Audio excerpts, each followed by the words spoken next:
जब ग्राम समिति का निर्माण पूरा हो जाएगा तो उसके बाद 1 लाख से ज्यादा पदाधिकारियों की ऐसी फौज होगी आम आदमी पार्टी के पास पूरे हरियाणा में, जो प्रदेश स्तर से लेके गांव स्तर तक, बूथ स्तर तक एक एक व्यक्ति को आम आदमी पार्टी की विचारधारा से रूबरू करा सकते हैं और आम आदमी पार्टी का 2024 में हरियाणा के अंदर राज लेके आ सकते हैं। ये हमारी एक पूरी प्रक्रिया संगठन निर्माण की है, जिसका आखिरी चरण इस शपथ ग्रहण समारोह के बाद 3 तारीख को शुरू हो जाएगा, जिसमें हम ग्राम समितियों का निर्माण उसके बाद शुरू कर देंगे, जो कि जमीन पर एक मजबूत संगठन की नींव का काम करेगा। दूसरी बात, जैसा आप सब लोग देख रहे हैं कि आशा वर्कर्स के साथ किस तरह से पूरे प्रदेश में ज्यादती की जा रही है। मैं अभी यहां से निकल के जाऊंगा, अभी धरना चल रहा है जहां हमारी बहनों का। हमने शुरू से ये कहा था, पहले भी हम आशा वर्कर्स के समर्थन का आम आदमी पार्टी ने ऐलान किया है और हमने शुरू से ये कहा था कि जो जायज हक हो जिसका, उसको मिलना चाहिए। लेकिन खट्टर सरकार पूरी तरह से नाकाम रही है। हर वर्ग, हर जाति, हर कर्मचारी, हर धर्म के व्यक्ति, प्रदेश के हर जिले के व्यक्ति, किसान हो या व्यापारी हो, हर कोई व्यक्ति खट्टर सरकार से परेशान आज के दिन में है। खट्टर सरकार ने किसी न किसी मुसीबत में उनको डाल रखा है। आशा वर्कर्स की बहुत जायज मांग है और बहुत लंबे समय से ये बार बार इसको लेके हड़ताल करती हैं, बार बार इसको लेके मांग करती हैं, लेकिन आशा वर्कर्स को सरकार ने बार बार गुमराह किया है। और ये बहुत ही दुर्भाग्य की बात है कि रक्षाबंधन के दिन जब मुख्यमंत्री जी को हरियाणा प्रदेश की हर बहन की रक्षा की शपथ लेनी चाहिए थी, जब मुख्यमंत्री जी को हरियाणा प्रदेश की हर महिला के मान सम्मान की रक्षा का प्रण लेना चाहिए था, उस अवसर पर आशा वर्कर्स जो संघर्ष कर रही थी उसके खिलाफ पुलिसिया ताकत का इस्तेमाल करके, मैं तो ये कहूंगा कि सरकारी तौर पे एक आशा वर्कर की हत्या कर दी गई तो गलत नहीं होगा, क्योंकि उनको जबरदस्ती ऐसी मांगों के लिए उनसे प्रदर्शन करने के लिए मजबूर करना और फिर उनके ऊपर पुलिसिया एक्शन करना, ये अपने आप में दिखाता है कि सरकार कितनी निर्दयी हो चुकी है। और इससे बड़ा दुर्भाग्य नहीं हो सकता कि रक्षाबंधन के समय पे ही किसी एक बहन को अपनी मांगों के लिए जान देनी पड़े, किसी एक बहन को संघर्ष में जान देनी पड़े, और उसके बावजूद भी सरकार उनकी मांगें सुनने को तैयार नहीं है। मैं मुख्यमंत्री मनोहर लाल खट्टर जी से आग्रह करूंगा कि तुरंत प्रभाव से आशा वर्कर्स की मांगें जायज़ हैं, आशा वर्कर्स की मांगें कानूनी है, आशा वर्कर्स की मांगें तर्कपूर्ण है, उनको तुरंत प्रभाव से सुनना चाहिए, उस पर डिस्कशन करके, उन मांगों पर विचार करके तुरंत उनको स्वीकार करना चाहिए।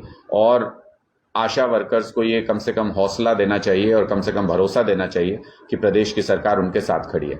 साथ ही साथ आशा वर्कर्स अकेली नहीं है जो इस मुसीबत की घड़ी में सरकार के साथ लड़ रही है। क्लर्कों का आपने देखा, कमेटी निर्माण करने की बात कही गई, देखते हैं 3 महीने में वो कहां तक पहुंचता है।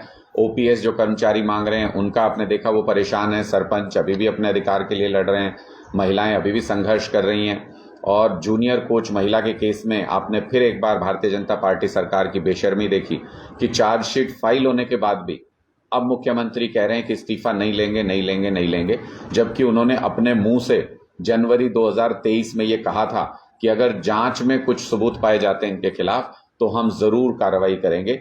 अब वो अपनी बात से पलट रहे हैं दोबारा से, यानी हरियाणा की महिलाओं के मान सम्मान की रक्षा मुख्यमंत्री मनोहर लाल खट्टर जी के बस की बात नहीं है। उन्होंने ये कह के कि इस्तीफा नहीं लेंगे, ये साबित कर दिया एक बार फिर से। हम अपनी उस मांग पे भी कायम है। मंत्री संदीप सिंह को इस्तीफा देना होगा किसी भी हाल में। हरियाणा के लोग महिलाओं के मान सम्मान के साथ खिलवाड़ बर्दाश्त नहीं करेंगे, और अगर वो इस्तीफा नहीं देते हैं तो मंत्री संदीप सिंह जहां भी पूरे हरियाणा में जाएंगे, हरियाणा के लोग, हरियाणा की महिलाएं उनको काले झंडे दिखाएंगी। और ऐसे मुख्यमंत्री को, जो ऐसे व्यक्ति का इस्तीफा नहीं लेना चाहते हैं, उनको भी आने वाले समय में हरियाणा के हर हिस्से में काले झंडों का सामना करना पड़ेगा, विरोध का सामना करना पड़ेगा। अंतिम चीज जो मैं आज यहां जिक्र करना चाहता हूं, बहुत सारे बच्चों ने हमको अप्रोच किया जो 2019 की IIT-ITI इंस्ट्रक्टर की जॉब्स निकली थी, 3200 जॉब्स ये निकली थी। इनमें से 800 कैंडिडेट की ज्वाइनिंग करा ली गई और 2400 कैंडिडेट्स आज भी अपनी ज्वाइनिंग के लिए भटक रहे हैं। उनको कोर्ट के चक्कर कटवाए जा रहे हैं, और मैं कहूँगा ज़बरदस्ती कोर्ट के चक्कर कटवाए जा रहे हैं, क्योंकि सबकी एक जैसी क्वालिफिकेशंस, एक ही टेस्ट दिया, एक ही टेस्ट के रिजल्ट में सारे 3200 बच्चे पास हुए। उनमें से 800 को ज्वाइनिंग करा के 2400 को सड़क पर भटकने के लिए छोड़ दिया गया। ये इनके साथ अन्याय है, अत्याचार है। मैं क्यों ऐसा कह रहा हूं? वर्ष 2016 में ITI इंस्ट्रक्टर की जॉब्स निकाली गई, उनको रद्द कर दिया गया, जॉब्स को भर्ती रद्द कर दी गई। वर्ष 2018 में फिर भर्ती निकाली गई, फिर भर्ती रद्द कर दी गई। वर्ष 2019 में भर्ती निकली, रिटर्न एग्जाम हुआ, 3 साल की लंबी प्रक्रिया के बाद जुलाई 2022 में फाइनल रिजल्ट आया। उसमें से 800 लोगों को ज्वाइन करा लिया और बाकी 2400 बच्चे आज भी अपनी ज्वाइनिंग के लिए दर दर की ठोकरें खा रहे हैं। ये इनके साथ अत्याचार है 2016 से लेके अभी तक। आप इनका लंबा इंतजार देख सकते हैं कि पिछले 7-8 साल के अंदर इनको बार बार अलग अलग जगह पे भटकना पड़ा। सरकार ने इनके साथ बार बार धोखा किया, भर्ती रद्द की। अब अगला जब एग्जाम होगा तो इनमें से बहुत से बच्चे ऐसे होंगे जिनकी एज निकल चुकी होगी, जो अब दोबारा वो एग्जाम नहीं दे पाएंगे। और एक बार टेस्ट में क्लियर होने के बाद, रिजल्ट आने के बाद ज्वाइनिंग नहीं कराना या आधे बच्चों की ज्वाइनिंग करा लेना। 800 बच्चों की ज्वाइनिंग कराई, 2400 को छोड़ दिया। ये इनके साथ ज्यादती है, दुर्व्यवहार है, इल्लीगल काम है। सरकार को तुरंत इसका संज्ञान लेके अगली जो भी कोर्ट के अंदर हियरिंग है, अगर सरकार चाहे तो अपने वकील के जरिए एफिडेविट देके इनकी तुरंत भर्ती करवा सकती है। लेकिन सरकार की मंशा इन युवाओं के साथ धोखा करने की है, इनके रोजगार को अटकाने की है। इसलिए मैं फिर एक बार आग्रह करता हूं कि ये ITI इंस्ट्रक्टर्स की जो 3200 जॉब्स के लिए जो रिजल्ट निकला था, उस रिजल्ट के अनुसार 800 बच्चों की ज्वाइनिंग हुई है। 2400 बचे हुए बच्चों की ज्वाइनिंग भी तुरंत प्रभाव से सरकार करवाए, वरना ये युवा आपको करारा जवाब देंगे।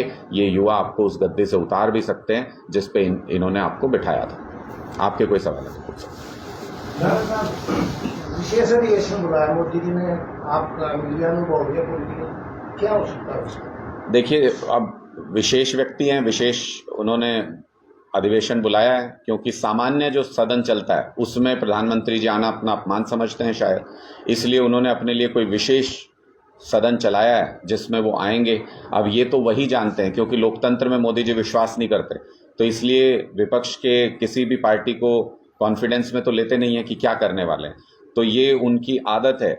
अचानक से एक दिन रात को आए, बोला नोटबंदी कर दी है, और उसके परिणाम आज तक पूरा देश भुगत रहा है। इस तरीके की घोषणाओं की, इस तरीके के स्टंट करने की मोदी जी की आदत है। जब सदन चल रहा होता है तब वो अपने विदेशी मित्रों के साथ बिजी होते हैं, और जब वो वापस आते हैं तो अपने हिसाब से संसद का विशेष सत्र बुलाते हैं।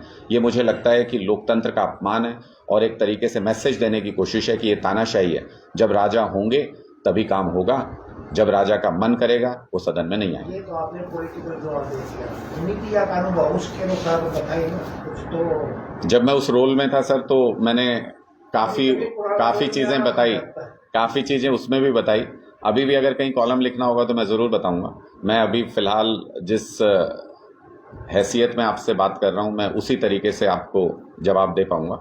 और पॉलिटिकली हमको ये लगता है, आम आदमी पार्टी को ये लगता है कि इस तरीके के पॉलिटिकल स्टंट प्रधानमंत्री को नहीं करने चाहिए। लोकतंत्र में सबको विश्वास में लेके काम करना चाहिए। पहली बात जो नज़र आती है वो ये कि इंडिया के नाम से जो गठबंधन बन गया है और वो लगातार बड़ा होता जा रहा है, 28 पार्टियां उसके अंदर अब आ गई हैं, उससे खौफ खा रहे हैं कहीं ना कहीं मोदी जी, उससे बौखलाए नजर आ रहे हैं। तो उसका कुछ न कुछ प्रबंध करने के लिए, उसका कुछ ना कुछ इलाज ढूंढने की कोशिश कर रहे होंगे मोदी जी, इसलिए छटपटाहट है। और छटपटाहट में कहते हैं कि विनाश काले विपरीत बुद्धि। जब समय नज़दीक आ जाता है तो व्यक्ति की बुद्धि काम करना, विवेक काम करना बंद कर देता है। मुझे ऐसा ही प्रतीत होता है कि मोदी जी भी कोई ना कोई ऐसा कदम उठाने की दिशा में बढ़ रहे हैं जो कि लोकतंत्र के लिए सही नहीं है। और जब वो कदम उठाएंगे तो वो अपने विनाश काल का जो समय है उसको और नज़दीक बुला लेंगे, ऐसा मेरा विश्वास है।